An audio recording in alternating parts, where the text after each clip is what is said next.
At the heart of the modern depiction of the vampire and witch of the goth and emo style, especially from the Victorian era, are deeply rooted and powerful psychological symbols of the archetype of the Dark Mother. The Dark Mother, at its core, is a guide of lost souls, a psychopomp, if you will. We can begin to understand the archetype of the Dark Mother, firstly by exploring the modern vampire.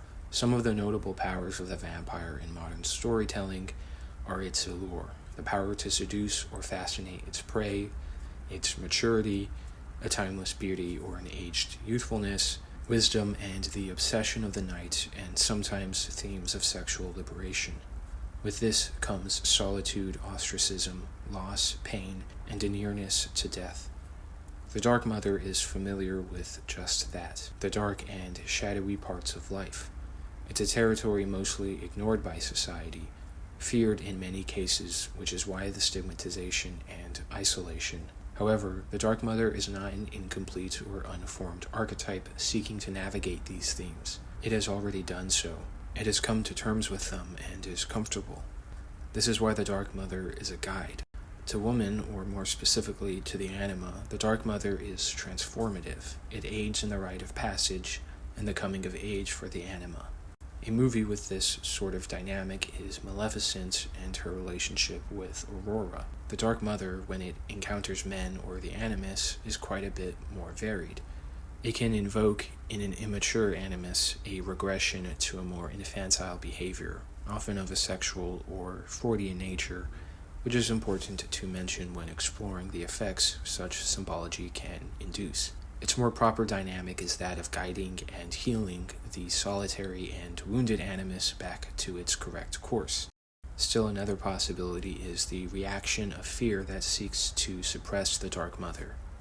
Mostly, though, it is simply outcast from society. In truth, the Dark Mother could more broadly be called the Dark Anima, as we will also explore the Dark Animus later in this video. The Dark Anima is not limited to the Mother. Even if figuratively, it's still related to that role of guidance and wisdom.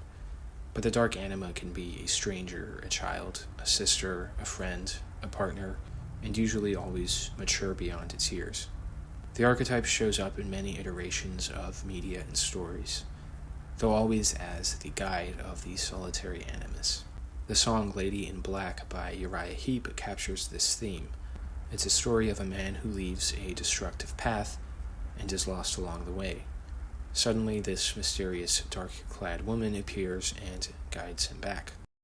The goddess theme of the Dark Mother is related to where the archetype stems from in the first place. The figures of Hecate, Baba Yaga, Arachne, the Morrigan, Lilith, Kali, Santa Muerta are some examples of various iterations that are adjacent to this archetype. The feminine side of death and war, as well as magic, the night, transformation, and a seer or watcher of a crossroads are all popular themes. Animal symbols include the cat, the spider, the python, the raven, the crow, the frog, the rat, the hare, the ferret, and the dog. Though I think the dog as a figure of the night has changed in modern times, it was the primary animal symbol of Hecate.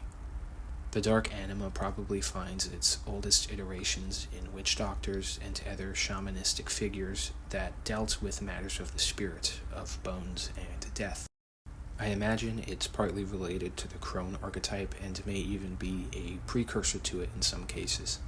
In plant lore, the Nightshade family is most related to these vampire, witch, and Dark Mother figures. They are notable for having potent but beautiful poisons, deliriants, and medicinal flowers, such as petunia, belladonna, mandrake, datura, henbane, and ashwagandha. Also in this family of plants are tomatoes, eggplant, potatoes, and all peppers. In the modern emo and goth scene is perhaps their most commonly associated plant that comes from the Nightshade family, tobacco. Sometimes we find these themes captured in the most unexpected of places, such as this line from the sitcom Friends. In the journey of the Animus, the Dark Mother acts as a moment of respite and healing, a point along the way in the quest of the Animus that restores and understands and listens to the Animus' solitude and pain, and thereby reassuring the Animus of its forlorn mission. The Dark Animus works a bit differently than the archetype of the Dark Anima. In popular modern tellings, it is the vampire or some other monster, eternally youthful, wise, and cultured, but torn up by its own damned soul, and it contains a savage side it tries to fight against. It attempts to deny the beast or monster within. It is innocent in the ways of romance, immature in the matters of the spirit, and equally isolated. The journey of the anima is to tame the beast, to restore humanity to the monster. Most common or most popular, but not limited, is the setting of a romance story where the solitary anima falls in love with the dark animus and becomes a vector for its redemption, even as the animus fights against that. To summarize, the Dark Anima journeys alone to offer counsel and healing to the solitary animus and transformation to the young anima. The Dark Animus, on the other hand, while still a guide of souls and deals with death, seeks redemption.